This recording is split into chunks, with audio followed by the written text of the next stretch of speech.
teman-teman, pada video kali ini saya akan membahas tentang konsep uang dalam Islam. Yang pertama yaitu pengertian uang. Jadi uang adalah sesuatu yang secara umum diterima di dalam pembayaran untuk pembelian barang-barang dan jasa serta untuk pembayaran utang piutang. Uang juga dapat didefinisikan sebagaimana fungsinya, yaitu sebagai alat tukar, sebagai unit penghitung, sebagai alat penyimpan nilai atau daya beli, dan sebagai standar pembayaran yang tertangguhkan. Selanjutnya, pembahasan tentang uang dalam ekonomi Islam. Jadi, uang dalam ekonomi Islam secara etimologi, uang berasal dari kata al-naqdu nuqud. Pengertiannya ada beberapa makna, yaitu al-naqdu yang berarti baik dari dirham, menggenggam dirham, dan al-naqdu yang juga berarti tunai. Kata naqud tidak terdapat dalam Al-Quran dan hadis karena bangsa Arab umumnya tidak menggunakan nuqud untuk menunjukkan harga. Mereka menggunakan kata dinar untuk menunjukkan mata uang yang terbuat dari emas dan kata dirham untuk menunjukkan alat tukar yang terbuat dari perak.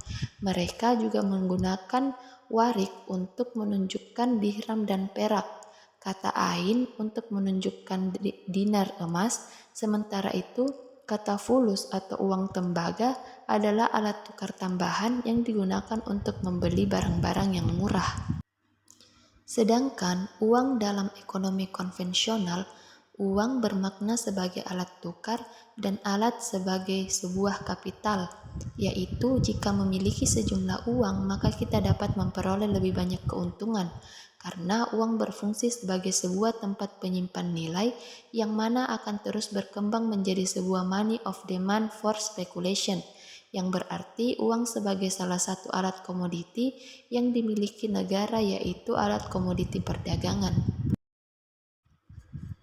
Adapun beberapa kriteria uang, yaitu yang pertama, disukai dan diterima oleh umum, sebab sebagai alat transaksi yang melibatkan kepentingan masyarakat luas, maka harus ada kesepakatan bahwa uang tersebut dapat digunakan untuk alat transaksi secara umum. Kemudian yang kedua, nilainya stabil atau stabil in value. Stabilitas dalam nilai merupakan persyaratan penting dari uang karena menjadi indikator utama kegiatan ekonomi secara makro dan mikro. Kemudian yang ketiga, mudah dibawa-bawa atau portable. Maksudnya uang tersebut dapat digunakan kapanpun dan di mana saja untuk melancarkan kegiatan ekonomi masyarakat yang berkembang. Yang keempat, mudah dibagi-bagi dalam satuan yang lebih kecil.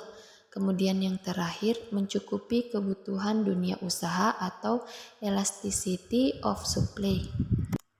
Adapun beberapa fungsi dari uang. Yang pertama, alat tukar perdagangan atau medium of change. Yang kedua, satuan alat hitung atau unit of account. Yang ketiga, alat penyimpan nilai atau store of value. Yang keempat, sebagai standar pembayaran yang ditangguhkan atau standard of different payment. Yang pertama, ada uang komoditi. Uang barang adalah alat tukar yang memiliki nilai komoditas atau bisa diperjualbelikan apabila barang tersebut digunakan bukan sebagai uang. Pada saat sekarang, tidak semua barang bisa menjadi uang. Diperlukan 3 kondisi agar barang tersebut bisa dijadikan uang. Yang pertama, kelangkaan atau scarcity. Yang kedua, daya tahan atau durability. Dan yang ketiga, nilai tinggi. Maksudnya, barang yang dijadikan uang harus bernilai tinggi sehingga tidak memerlukan jumlah yang banyak dalam melakukan transaksi. Yang kedua yaitu uang logam. Logam yang pertama kali digunakan oleh orang-orang Yunani adalah besi, sedangkan yang pertama digunakan oleh orang-orang Romawi adalah tembaga. Tembaga dan perunggu tidak digunakan dalam proses transaksi yang besar. Selanjutnya, uang kertas. Ada beberapa kelebihan penggunaan uang kertas dalam perekonomian. Di antaranya mudah dibawa, biaya penerbitan lebih kecil ketimbang uang logam, dapat dipecah dalam jumlah berapapun, Namun, pemakaian uang kertas ini memiliki kekurangan seperti tidak terjaminnya stabilitas nilai tukar, seperti halnya uang emas dan perak mempunyai nilai tukar yang stabil. Di samping itu, jika terjadi percetakan uang kertas dalam jumlah yang berlebihan, akan menimbulkan inflasi, nilai uang turun, dan harga barang naik. Selanjutnya, fungsi uang dalam ekonomi konvensional. Dalam sistem ekonomi konvensional, uang memiliki 4 fungsi penting, yaitu yang pertama, satuan hitung atau unit of account, yang kedua, alat transaksi atau medium of exchange, yang ketiga, penyimpan nilai atau store of value, dan yang keempat, standar pembayaran di masa mendatang atau standard of different payment.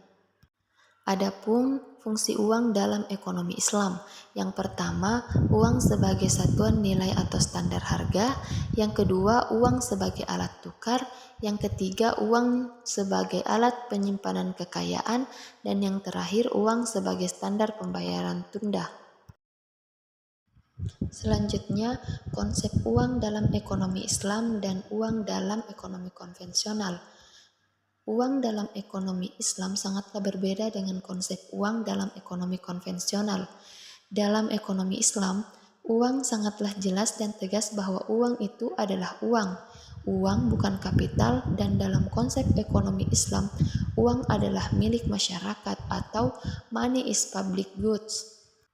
Sedangkan ekonomi konvensional mengartikan uang secara bolak-balik, yaitu uang sebagai alat tukar dan sebagai kapital. Namun seringkali uang diidentikan dengan modal atau kapital. Dalam ekonomi konvensional, sistem bunga dan fungsi yang dapat disamakan dengan komoditi menyebabkan timbulnya pasar tersendiri dengan uang sebagai komoditasnya dan bunga sebagai harganya. Pasar ini adalah pasar moneter yang tumbuh sejajar dengan pasar real atau barang dan jasa, berupa pasar uang, pasar modal, pasar obligasi, dan pasar derivatif. Yang pertama, time value of money. Konsep time value of money secara sederhana menjelaskan bahwa jika nilai guna uang pinjaman bagi yang dipinjamkan kepada peminjam adalah sama dengan nilai uang pada masa yang akan datang, maka pemberi pinjaman akan menambahkan bunga, sehingga nilai uang di masa yang akan datang adalah sama dengan nilai uang pada saat ini. Dengan demikian, menurut ekonomi konvensional, uang adalah dua hal yang mendasari konsep time value of money. Selanjutnya, economic value of time.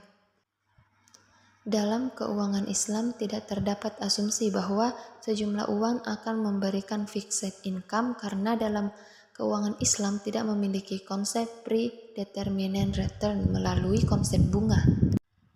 Konsep ini merupakan konsep pemastian keuntungan atas sejumlah uang, sehingga sangat logis jika orang akan lebih suka memegang uang saat ini dibanding nanti, karena ada keuntungan pasti dengan memegang uang saat ini, atau jika seseorang tersebut harus memegang uang tersebut nanti, maka harus ada kompensasi atau keuntungan yang seharusnya ia dapatkan.